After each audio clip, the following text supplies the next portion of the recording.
दिसंबर 1971। भारत और पाकिस्तान के बीच युद्ध अपने निर्णायक मोड़ पर था। युद्ध की पृष्ठभूमि में एक गुप्त मिशन का जनन हो रहा था, जिसकी जानकारी बहुत कम लोगों को थी। भारतीय नौसेना कराची बंदरगाह पर हमला करने की योजना बना रही थी, जो पाकिस्तान की नौसेना का प्रमुख ठिकाना था। कराची केवल एक बंदरगाह नहीं था, बल्कि यह पाकिस्तान की समुद्री ताकत का केंद्र था। यहाँ उनके युद्धपोत, ईंधन के भंडार और आपूर्ति लाइनें उपस्थित थीं। यदि कराची सुरक्षित रहता, तो पाकिस्तान की नौसेना युद्ध में मजबूत बनी रहती। लेकिन अगर यह ठिकाना कमजोर होता, तो पाकिस्तान का संतुलन टूट जाता। भारतीय नौसेना के रणनीतिकारों ने इसी कमजोरी का फायदा उठाने का निर्णय लिया। एक अचानक और तेज हमला, जो इतना सटीक हो कि दुश्मन को संभलने का मौका न मिले। इस योजना के लिए नई सोवियत निर्मित मिसाइल बोट्स चुनी गईं, जो बेहद तेज और खतरनाक थीं। इन बोट्स पर स्टाइक्स एंटीशिप मिसाइलें थीं, जो दूर से बड़ी युद्धपोतों को नष्ट कर सकती थीं। हालांकि इन बोट्स की गति तेज थी, लेकिन उनकी ईंधन क्षमता सीमित थी। कराची तक पहुंचना और सुरक्षित लौटना एक जोखिम भरा गणित था। कई दिनों तक नौसेना के ऑपरेशन रूम में रणनीति पर विचार किया गया।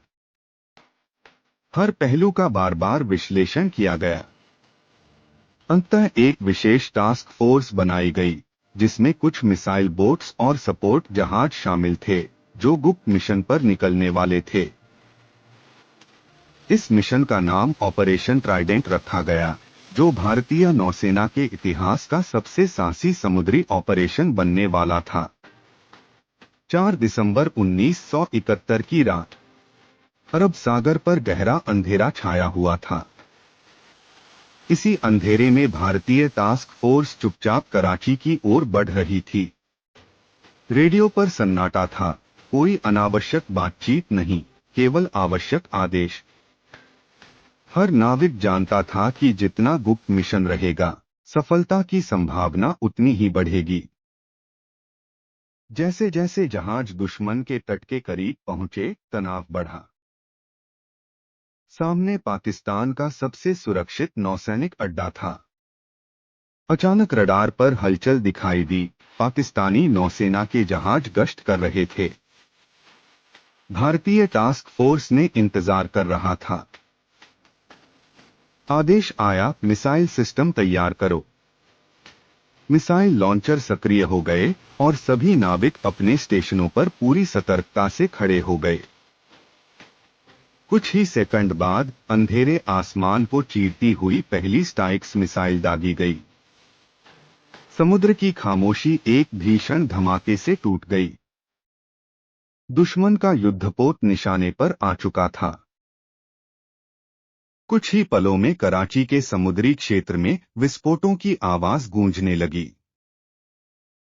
एक के बाद एक मिसाइलें छोड़ी गईं, जहाजों में आग लग गई, तेल के टैंक फटने लगे और कराची का आसमान लाल लपटों से चमकने लगा। यह हमला इतना अचानक और सटीक था कि दुश्मन को समझने का समय नहीं मिला कि क्या हो रहा है।